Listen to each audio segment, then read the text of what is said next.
Si eliges un enano como protagonista, ya has elegido qué tipo de historia quieres narrar, aunque aún no lo sepas. Hoy vamos a ver cuáles han sido las obras más influyentes de los enanos. Vamos a ver en qué tipo de historias se han utilizado típicamente, recorriendo las más famosas de la cultura fuera y dentro de los RPG. ¿Qué historias se crean cuando hay enanos de por medio? ¿Qué tropos se exploran? Todo esto al final es relevante a la hora de la narrativa. También revisaremos enanos en los medios, por si en lugar de centrarte en una obra concreta quieres tener nombres y ejemplos de enanos más por una cuestión estética. El listado de obras que vamos a visitar es Dentro de las Sedas, La Forja del Maljoin, La Leyenda de Fafnir, el grupo clásico con el Cantar del Nibelungo, El Anillo del Nibelungo y Blancanieves, el grupo de Tolkien, donde hablaremos un poquito del Hobbit, El Señor de los Anillos, y por último una sección dentro del mundo de rol, con aventuras como las de Gotrek y Félix Matatrolls. Con estas 8 historias tenemos un compendio muy amplio de la mitología enana en todas sus etapas. En el primer tipo de historia vemos que los enanos son creadores de artefactos. Encontramos las fundacionales de los enanos, situadas en las Edas. Ya sabes, esos libros que son como la fundación de la mitología nórdica.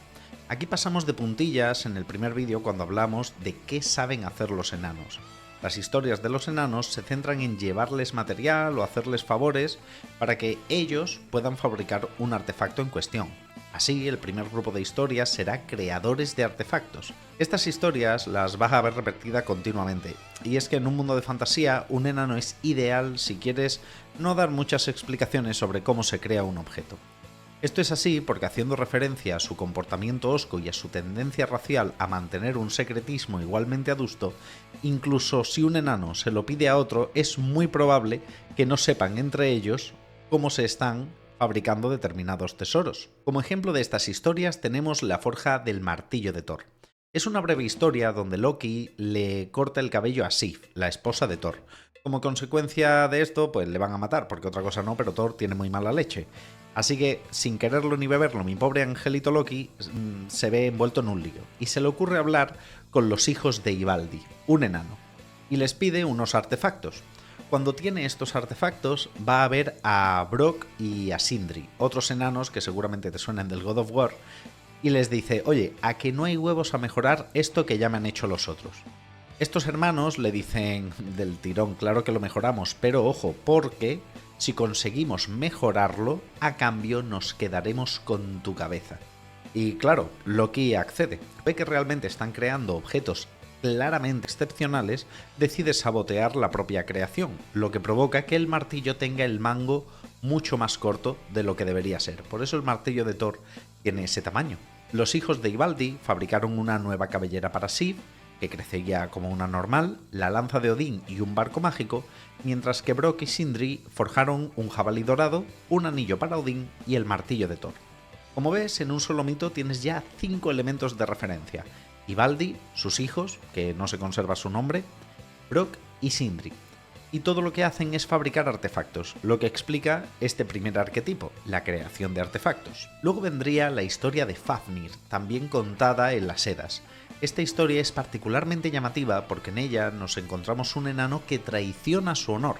Fíjate que esto es relevante por la pena que se le impone. ¿Qué sucede en esta historia? En ella tenemos a nuestro enano, Fafnir, que por codicia mata a su padre para quedarse con su anillo. Este acto de corrupción lo convierte en una criatura monstruosa, un dragón, que deberá custodiar el anillo hasta que alguien venga a por él. Esta persona que va por el anillo es el héroe Sigurd o Sigfrido, dependiendo de la traducción, un héroe mitológico que va, mata al dragón y se lleva el tesoro. Esta historia es la que da vida posteriormente a El Cantar de los Nibelungos, que es un libro de cerca del año 1200, escrito por el mayor escritor de todos los tiempos, Anónimo. Aquí se representa al enano como un guardián de un tesoro, un custodio de riquezas míticas y místicas. Entrar en una fortaleza enana es algo impensable para la mayoría de aventureros, más si lo mezclas con la mitología actual, siendo ellos usuarios tanto de la magia como de ingenios. En esta obra también meteríamos la ópera de Wagner, El Anillo del Nibelungo. Como ves, estas 3 obras, la vida de Fafnir relatada en las Edas, El Cantar del Nibelungo y El Anillo del Nibelungo, no son más que partes del mismo puzzle. Las Edas inspiraron el cuento que inspiró la obra de Wagner. Y todo esto inspiraría el Hobbit de Tolkien, aunque nosotros esa obra la vamos a poner en otra categoría. Pero como puedes ver, estamos todo el rato contando la misma historia. Usa estas referencias cuando quieras narrar enanos como custodios de algo. Por cierto, ¿qué es un nivelungo? Son enanos, literalmente, aunque realmente está designando algo más así como un linaje concreto. Pero bueno, que esta palabra no te asuste. Todas estas historias nos hablan de los enanos como criaturas ávaras y codiciosas, criaturas que son, como hemos dicho, custodios de un tesoro. Tras la mitología, saltaríamos a Blancanieves, tanto en su versión de los hermanos Grimm como la posterior adaptación de Disney. Aquí vemos un rol de los enanos como trabajadores y lo mezclamos con un rol de protectores de tesoro. Realmente esta historia los utiliza como un extra no obligatorio, ya que es irrelevante para la historia que sean o no enanos. Pero tiene un punto bueno, y es que al ser enanos nos lo llevamos a un plano no tan humano y podemos entender mejor su dedicación absoluta. En un ambiente de cuento está muy bien porque refuerza el ámbito de la fantasía y además nos permite señalar a los personajes como elementos ajenos al conjunto del protagonista, donde todos son humanos, para reseñar dónde nos tenemos que centrar. Si trabajamos con cuentos, este tipo de diferenciación son muy útiles, algo similar acabaría pasando en El Hobbit. Blancanieves es un cuento oral que fue recogido por los hermanos Grimm en 1812. En él, una reina envidiosa de la belleza de su hija intenta matarla. Su hija se llama Blancanieves. Cuando la niña huye, se encuentra en una casa de 7 enanos mineros que la acogen para cuidarla a cambio de que ella limpie. Luego, Blancanieves es envenenada por la reina malvada. Un príncipe la salva y van a darle matarile a la reina. El cuento posteriormente va evolucionando. Por ejemplo, deja de ser su madre la mala para pasar a ser la madrastra. El príncipe en el cuento original la salva por error, pero en Disney lo hace con un beso de amor verdadero.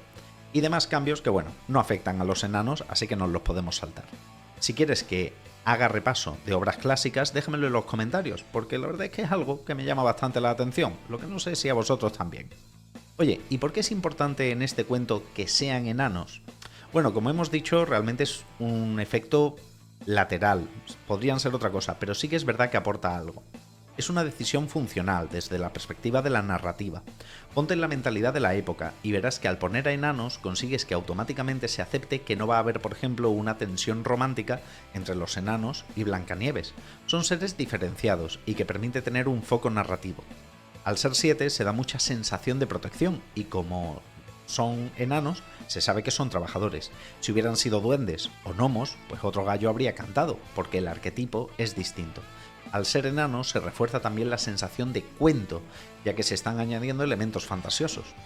Por eso en Blancanieves tenemos un claro ejemplo de las historias de enanos trabajadores, una referencia para cuando quieres narrar una sociedad centrada en la productividad, ya sea porque están cegados con su trabajo o porque no te interesa profundizar en estos personajes. Saltaríamos luego al siglo XX y XXI, con Tolkien y el Hobbit o el Señor de los Anillos, las crónicas de Dragonlance, Warhammer, Dragon Age, la ciudad de Orzammar, Narnia, etc.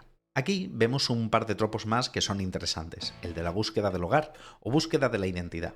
Sería un ejemplo de esto Muradin, queriendo ser digno de Khazad-dûm.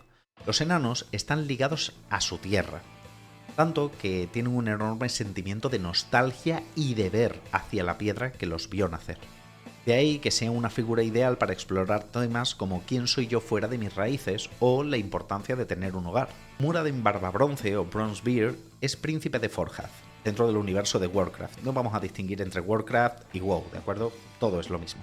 Es un guerrero enano leal a Khazad-dûm, que viaja a Rasganorte junto a Arthas en busca de poder para salvar a su reino. Allí descubre la espada maldita Frostmourne e intenta advertir a Arthas de su corrupción. Cuando éste la toma, una explosión mágica hiere a Muradin y se le da por muerto, aunque años después se revela que sobrevivió con amnesia, viviendo entre otros enanos hasta recuperar su memoria y regresar a su pueblo, donde asume responsabilidades políticas tras la caída de su hermano Magni. Su historia es la de un patriota que pierde su identidad y debe reconstruirla, encarnando varios tropos, entre ellos el de la búsqueda del hogar. Si quieres una historia con nostalgia y sentimiento de pertenencia, este tipo de tropo es el que debes explorar. Por último, a nivel de historia, tenemos la lucha entre razas, tan simbolizada entre enanos y elfos, aunque en ocasiones, como en el caso de Tolkien, esto acaba con una unión entre razas realmente. El origen de esta lucha entre razas está en Tolkien. Sin embargo, luego se extendió porque, por lógica, unas criaturas tan hurañas, rencorosas y orgullosas, de seguro tenían que ser no muy amigables, tener más enemigos. Para este grupo lo que se hace es afianzar el concepto de enano contra el otro. Normalmente los enanos son vistos como símbolos de masculinidad por los valores que representan, y esta parte de enfrentar a los enanos a cualquier otra cosa suele acabar derivando en un ejercicio de explosión de testosterona desmedida que puede ser realmente divertido. Un ejemplo lo tenemos en Gotrek y Félix, la saga de libros de Warhammer. Por ejemplo, en el libro Matadragones de la saga tenemos una historia donde el conflicto racial forma parte del trasfondo. En Matadragones, Gotrek Gurnison es un enano que ha jurado buscar una muerte gloriosa para expiar una deshonra pasada. Este tipo de enanos tienen el nombre de Slayer. Él y su compañero humano Felix Jagger continúan su viaje por el viejo mundo, enfrentándose a amenazas cada vez mayores hasta culminar en la caza de un dragón ancestral. La novela combina acción, fatalismo y exploración del orgullo enano. Gotrek lucha por redención a través de una muerte honorable, mientras el mundo se desmorona bajo el caos. La obsesión del enano por cumplir su juramento lo convierte en una figura trágica atrapada entre su deseo de morir y su incapacidad para hacerlo. Esta estructura de personaje es muy inspiradora porque te habla de cómo a nivel cultural los enanos son unos brutos honorables. El Slayer ha cometido tal afrenta que renuncia a su armadura pesada, renuncia a su pelo, se rapan la cabeza y se dejan una cresta, y empiezan a buscar enemigos claramente por encima de sus capacidades. Sin embargo, luchan con todo, no se dejan ganar, y en el caso de Gotrek, su maldición es ser tan bueno que incluso lucha contra trolls, dragones y todo tipo de criaturas, y no consigue morir.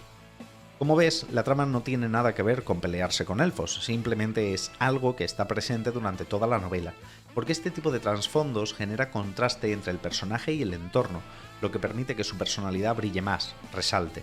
Es ideal usar estas historias como herramienta para darle sabor y generar narrativa de forma natural y simple. En general, los temas raciales son muy explotados en obras de rol. Te cito algunos libros por si alguno te llama la atención. Tendrías, en caso de que quieras explorar más, La Piedra de Cristal. Es un libro de D&D donde un artefacto mágico ancestral altera el equilibrio de poder entre los pueblos del norte, mostrando cómo la ambición y la identidad racial chocan en la superficie y también debajo de esta. El Reino del Caos de Warcraft 3 con la historia de Muradin. Ahí se narra la caída de Arthas y el sacrificio de Muradin evidencia pues cómo las lealtades raciales pueden ser algo más débiles de lo que parece. Tenemos también la desaparición de los Dwemer en The Elder Scrolls. No te voy a decir nada de esto más allá que juegues juegos y trates de investigar lo que sucedió con esta raza que tenía una tecnología tan avanzada y acabó desapareciendo. Todas las obras que hemos mencionado, desde las Edas hasta The Elder Scroll, en el fondo son historias típicas de los enanos. En algunos, como el Cantar del Nibelungo, la historia se mezcla con los dioses y los enanos no son los protagonistas, y en otras, como Gotrek y Félix, el protagonista no podría ser más enano. Si buscas referencias de personajes y no de obras, vamos a ver unos cuantos. Por supuesto tenemos a Gimli, el enano de mención obligada. Es del Señor de los Anillos y honestamente, si no sabes quién es, deja inmediatamente este vídeo y vete a ver la peli. Las películas de Peter Jackson son una auténtica delicia, aunque lleven ya más de 20 años desde que se grabaron. Muy recomendable. Asumiendo que todos conocemos a Gimli, vamos a pasar con el caso de Alberich, del Anillo del Nibelungo. En este caso, este pequeño enano es bastante avaricioso y tiene sus raíces en Fafnir, con lo que podríamos explorar esta estética si lo que buscamos es algo un poco alejado de la fantasía y cercano a la realidad, pero queremos seguir manteniendo una historia clásica de enanos de fondo. Recordarte el nombre que ya hemos mencionado varias veces de Gotrek Gurnison, que es el que acabamos de hablar, y es muy influyente en la estética grimdark. Muy recomendable para entender este tipo de fantasía. Si quieres una lectura cronológica, en lugar de empezar por Matadragones, empieza por Matatrolls, que es el primero de la saga. Y también tienes como referencia a un enano un poco distinto a otros, Barrick Cedras, de Dragon Age 2. Luego aparece también en Dragon Age Veilguard. Y bueno, es básicamente una especie de enano pícaro bardo, bastante llamativo y con un carácter muy amigable para ser un enano. Con esto hemos hecho todo un repaso a cosas que se han escrito. Como puedes ver, los enanos aún están por explorar, gracias a 800 años de vacío y gracias a que su trasfondo más actual tiene tan solo unos 20 años. Los enanos modernos empezaron en el 2000, como vimos en el vídeo anterior. Son criaturas que dan la sensación de ser milenarias, pero cuyas historias son tan recientes que la mayoría de ellas apenas habría alcanzado la mayoría de edad. Hemos visto las historias que se han contado durante siglos, pero si solo repites lo que ya existe, no estarás creando nada. En el siguiente vídeo vamos a romper esos moldes. Vamos a ir a la forja para crear algo nuevo.